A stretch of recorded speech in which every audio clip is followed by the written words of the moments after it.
ತಿಥಿ ಕಾರ್ಯಕ್ರಮ ಯಾಕೆ ಮಾಡಬೇಕು, ಇದು ಮಾಡಬೇಕು ಅಂತ ಮೊದಲು ಹೇಳಿದವರು ಯಾರು, ಯಾರಿಂದ ಇದು ಪ್ರಾರಂಭ ಆಯಿತು? ಮೊದಲಿಗೆ ಇದು ಪ್ರಾರಂಭ ಆಗಿದ್ದು ಧರ್ಮರಾಯರಿಂದ. ಧರ್ಮರಾಯರು ಇಂದ್ರಪ್ರಸ್ಥ ಆಳ್ತಾ ಇದ್ರು, ಧೃತರಾಷ್ಟ್ರ ಹಸ್ತಿನಾಪುರ ಆಳ್ತಾ ಇದ್ದ. ಇನ್ನು ಯುದ್ಧ ನಡೆದಿರಲಿಲ್ಲ, ಕುರುಕ್ಷೇತ್ರ ಯುದ್ಧ. ಧರ್ಮರಾಯನಿಗೆ ಇಂದ್ರಪ್ರಸ್ಥ ಕೊಟ್ಟಿದ್ದ ಧೃತರಾಷ್ಟ್ರ. ಆಗ ಒಂದು ಸಲ ಆ ಧರ್ಮರಾಯರ ಸಭೆಗೆ ನಾರದ ಮಹರ್ಷಿಗಳು ಬಂದ್ರಂತೆ.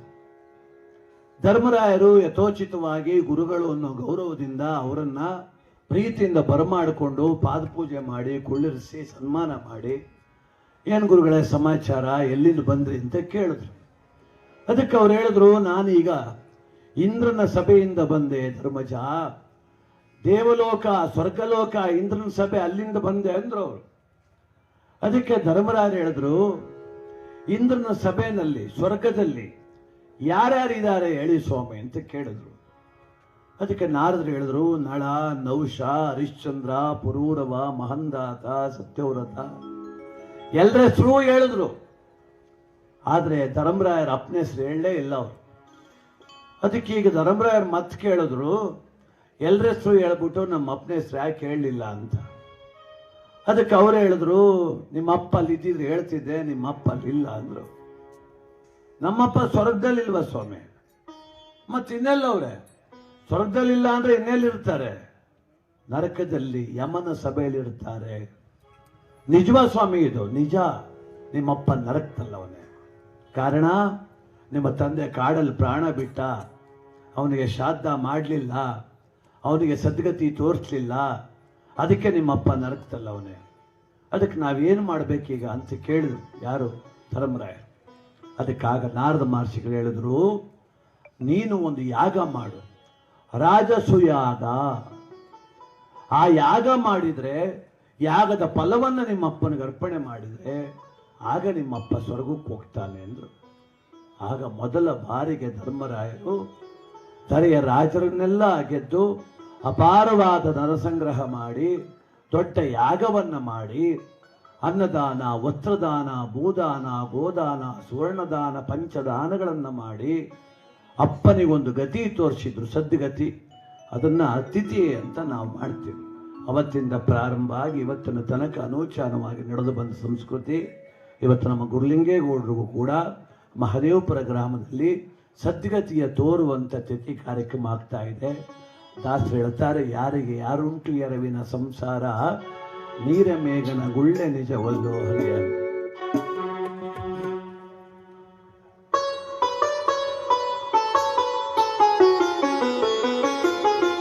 ಯಾರಿಗೆ ಯಾರುಂಟು ಎರವಿನ ಸಂಸಾರ, ನೀರ ಮೇಘನ ಗುಳ್ಳೆ ನಿಜವಲ್ಲ ಹರಿಯೇ. ಯಾರಿಗೆ ಯಾರುಂಟು ಎರವಿನ ಸಂಸಾರ, ನೀರ ಮೇಘನ ಗುಳ್ಳೆ ನಿಜವಲ್ಲ ಹರಿಯೇ. ಯಾರಿಗೆ ಯಾರೋ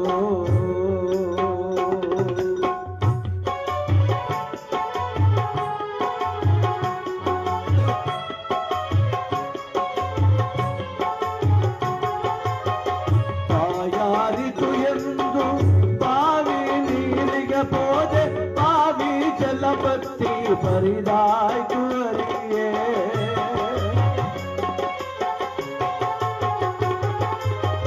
ತಾಯಾರಿತು ಎಂದು ಬಾವಿ ನೀರಿಗೆ ಪೋದೆ, ಬಾವಿ ಜಲಪತ್ತಿ ಪರಿದಾಯ್ತು ಹರಿಯೇ.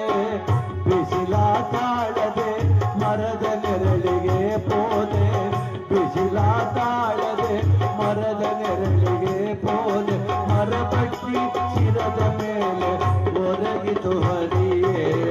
ಯಾರಿಗೆ ಯಾರುಂಟು ಎರವಿನ ಸಂಸಾರ, ನೀರ ಮೇಲನ ಗುಳ್ಳೆ ನಿಜವಲ್ಲ ಹರಿಯೇ. ಯಾರಿಗೆ ಯಾರೋ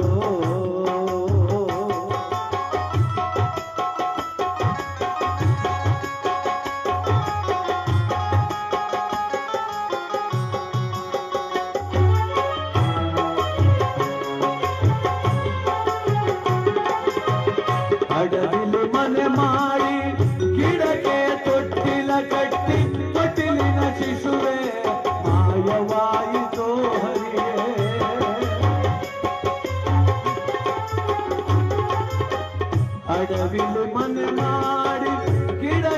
ತೊಟ್ಟಿಲ ಕಟ್ಟಿ ತೊಟ್ಟಿಲಿನ ಶಿಶುವೆ ಮಾಯವಾಯಿತೋ ಹರಿಯೇ ತಂದೆ ಶ್ರೀ ಪುರಂದರ ವಿಠಲ ನಾರಾಯಣ ತಂದೆ ಶ್ರೀ ಪುರಂದರ ವಿಠಲ ನಾರಾಯಣ ಮರೆಯದೆ ಎನ್ನನ್ನು ಮೀಸಲಹೋ ಹರಿಯೇ ಯಾರಿಗೆ ಯಾರುಂಟು ಎಡವಿನ ಸಂಸಾರ ನೀರ ಮೇಲಣಗುಳ್ಳೆ ನಿಜವಲ್ಲ ಹರಿಯೇ ಯಾರಿಗೆ ಯಾರೋ